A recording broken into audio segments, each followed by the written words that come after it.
My name is Gilbert. I am 73. And I am a shadow. Not a metaphor.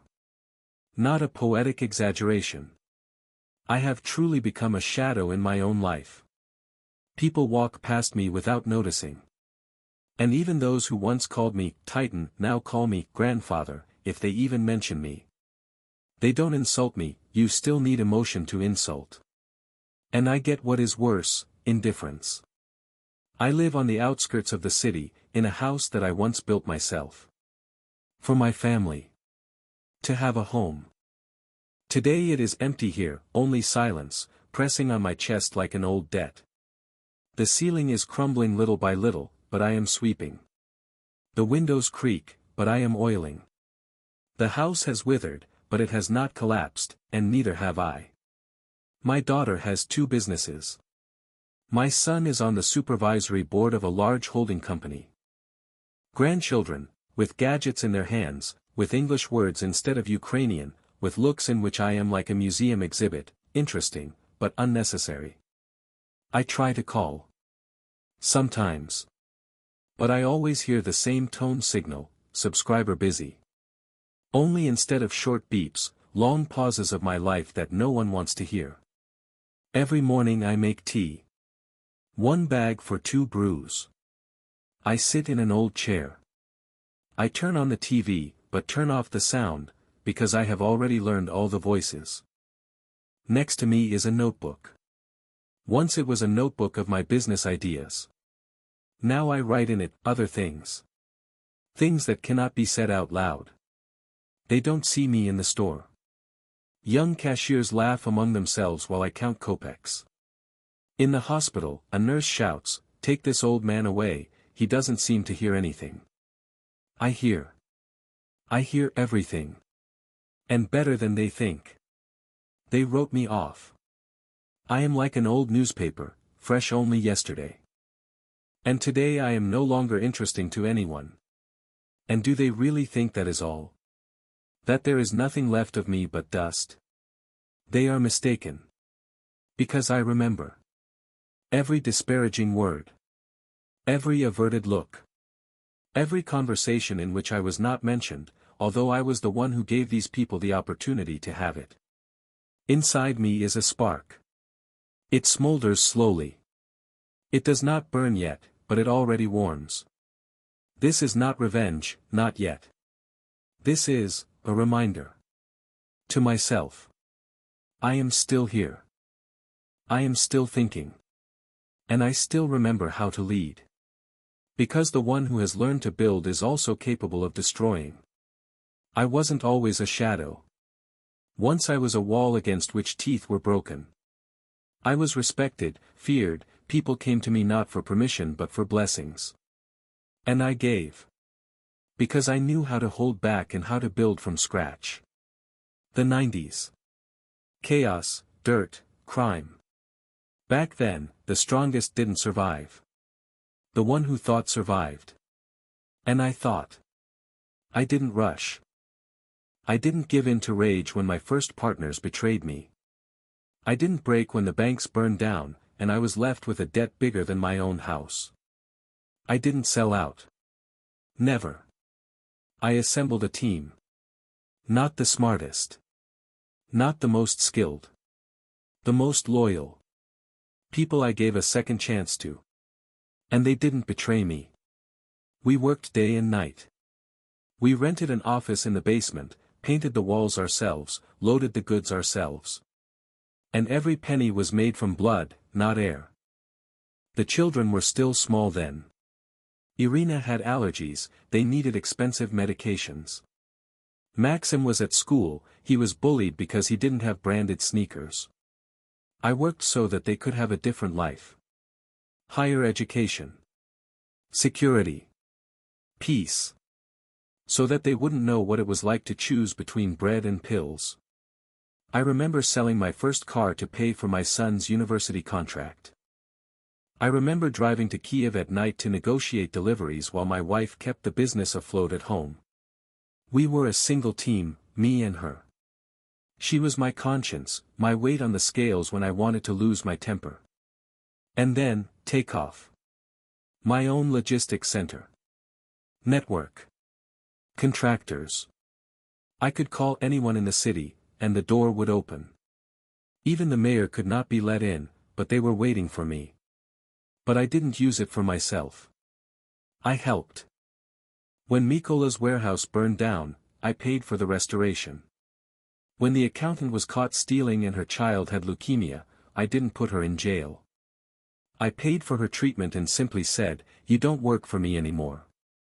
But you won't disappear." And she didn't disappear.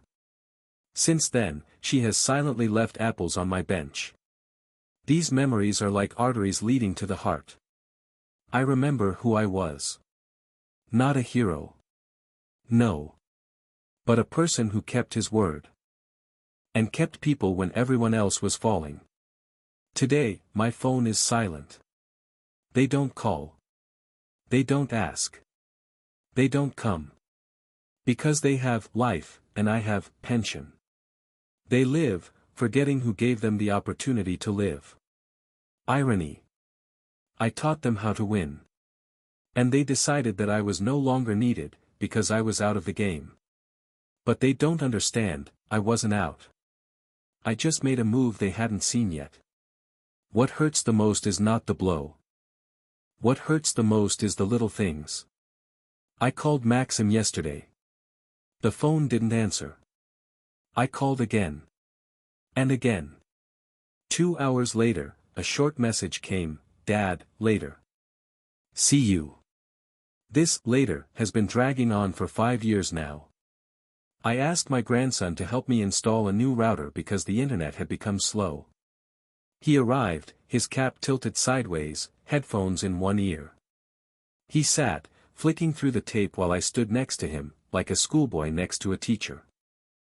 Then he said, without looking up, "What do you need the internet for, Grandpa? You're not on TikTok." I smiled. Not because it was funny. Just so I wouldn't explode. "I need to read something," he said. "Why haven't you read it already?" he grumbled. He left. Without turning around. I didn't even hear the door close because the TV was making a lot of noise, even though it was silent. I dropped some apples in the store. The bag tore, the old school-type bag. People were walking by. Someone even stepped on it. And only one woman, with a face tired of life, bent over and silently helped me pack it up. "Thank you," I whispered. She didn't answer. She just left. I came to the hospital because my chest was tight. It was hard to breathe. I was sitting in line, and one nurse in front of me whispered to another, "He's here again. There's nothing wrong with him. Old people are just afraid of dying alone." I heard it. And I wrote it down. In a notebook. Name, Oksana. Time, 1:47 p.m. Department, therapy. I keep notes. Not because I'll forget. But so I don't forget what can't be forgiven. Another incident, it's raining outside. I'm with packages. The wind tore off the umbrella. I bent down, a package fell under my feet, it broke, cracked. A cardboard box with medicines fell into a puddle. 2 young men, with coffee in their hands, laughed, "We should have stayed home." And they left.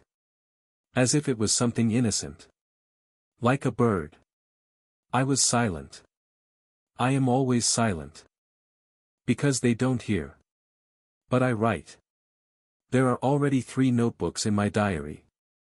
There are not only insults. There are faces. Dates. Places. Words. Gestures. Each event is like a drop on a stone. And I feel, the water is accumulating. The level is rising. And the dam is about to burst. This is not just an insult.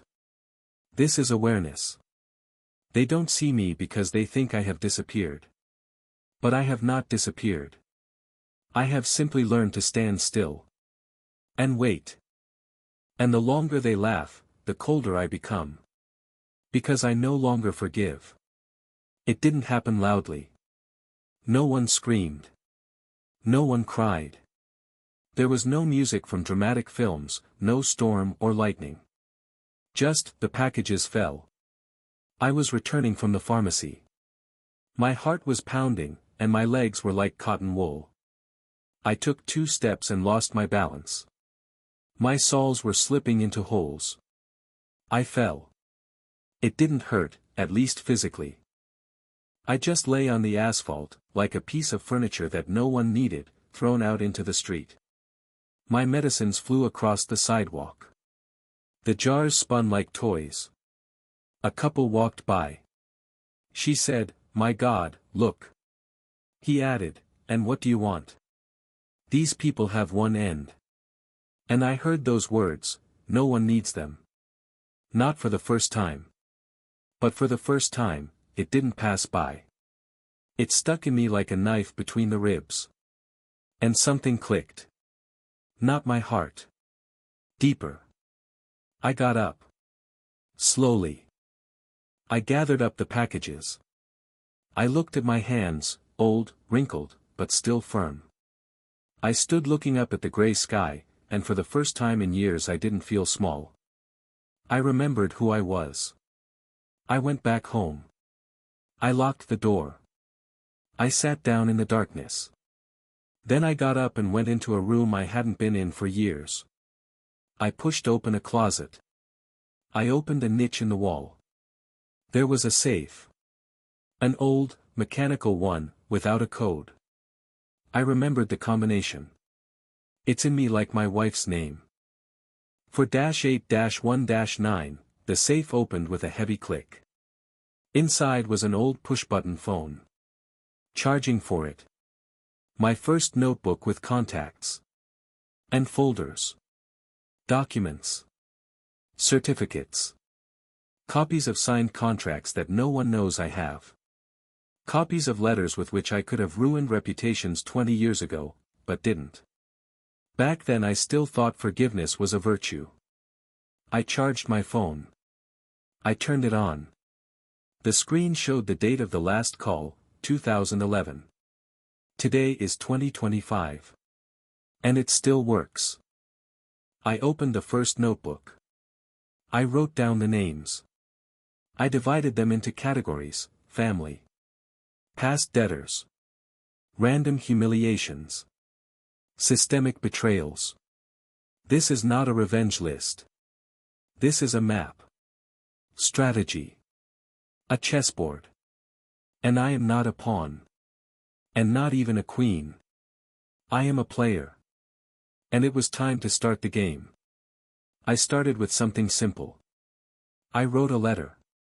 Unsigned. Just with a hint. One line: "Do you remember who paid for the first contract in London?"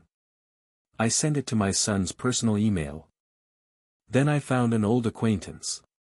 I once saved him from bankruptcy. Now he has access to the corporate reports of a company where my grandson works. I wrote. And I got the answer: "What do you need?" They think I'm old. They think I've faded away. But they forgot that old is not dead. It is experienced. And quiet. And quiet people are the most dangerous. Because we don't warn. The hardest thing is not to wait. The hardest thing is to start. But I started. And when the game was over, I became myself again. Only this time, without sentimentality. I didn't take revenge, I was restoring balance. Whoever laughs at weakness should experience it on themselves. Whoever turned away should find out what it's like when there's no one around. I destroyed the first chain without even leaving home. My son, Maxim, worked for a holding company that laundered money through fictitious reporting. He didn't organize it, but he knew. Always knew. And he kept quiet. As I kept quiet when he said, "Dad, you have dementia, don't fantasize." I forwarded copies of internal letters with his participation in the letter to the corporate auditor, via an old anonymous server that my friend, an IT guy from the turbulent 2000s, still had. The letter didn't look like a threat, but a notification: someone from the inside is watching. Move carefully. A week later, the holding company was inspected. A month later, he was fired. Exceeding authority. Loss of trust. Maxim called me. For the first time in a year. Dad. Has anyone asked you about me? I was silent. Then he said, no one has asked me about anything for a long time. And he hung up. My grandson, Vlad, dreamed of a career in a large creative agency. He bragged about his projects on social media, even though I knew that half of them were stolen ideas from others. I sent the agency a dossier from a fake account, with comparisons, dates, links. Laconically. Professionally. The contract was terminated. Without a scandal. Without noise. But the reputational crack cracked louder than any explosion. I didn't ignore the small ones. The same Oksana from the hospital was summoned to the commission after an anonymous complaint about disrespect for patients. She wasn't fired, but she was warned. And that was enough to crack her confidence. The neighbor who laughed when I fell on the street received a calling card in the form of a letter from the housing office. Your car regularly blocks the driveway. If it happens again, you'll be evacuated. A little?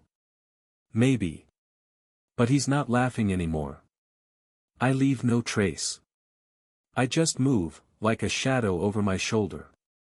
No one sees me. But everyone starts to feel tension. Uncertainty. A chill down my spine. The calls become more frequent. At first short, with pauses. Then longer. Dad, are you there? Grandpa, we'll come on the weekend.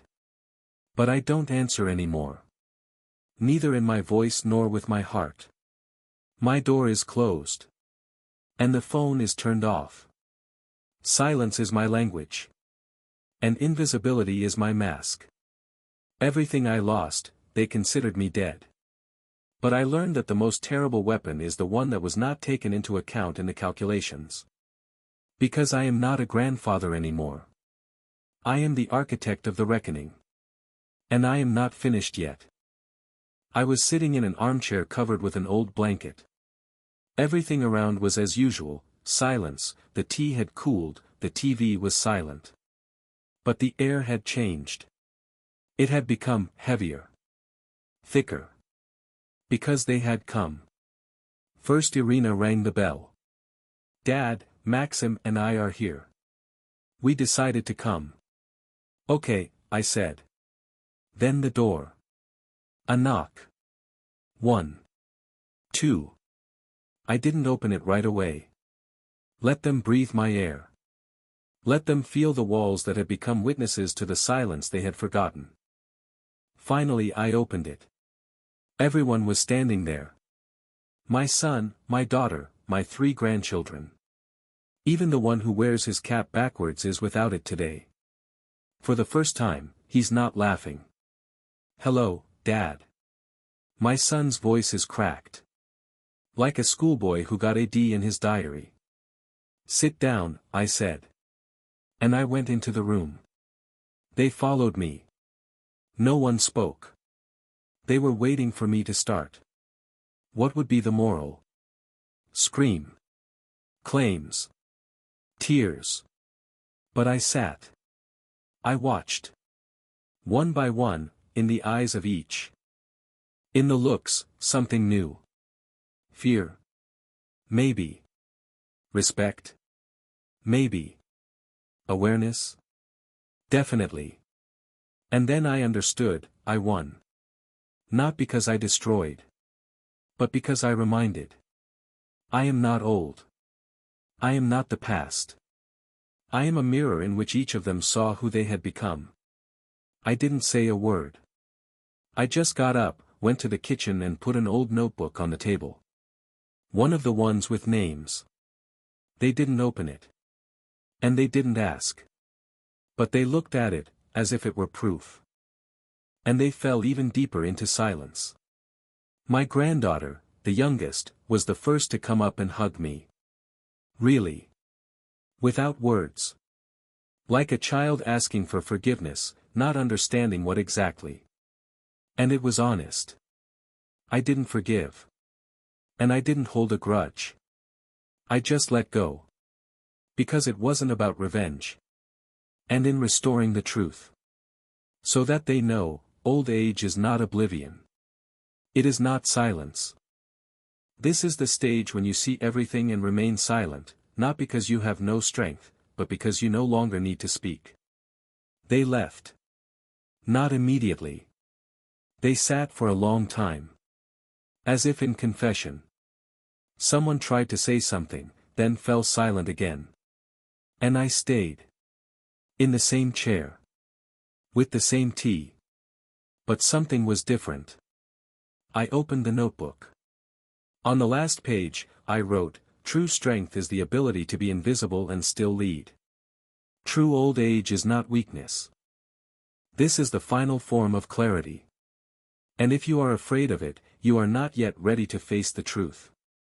I signed my full name. And closed the notebook. My name is Ostap. I am 73. And I am here. I have always been. I will always be. Subscribe and like this video, more interesting revenge stories of elderly people coming soon.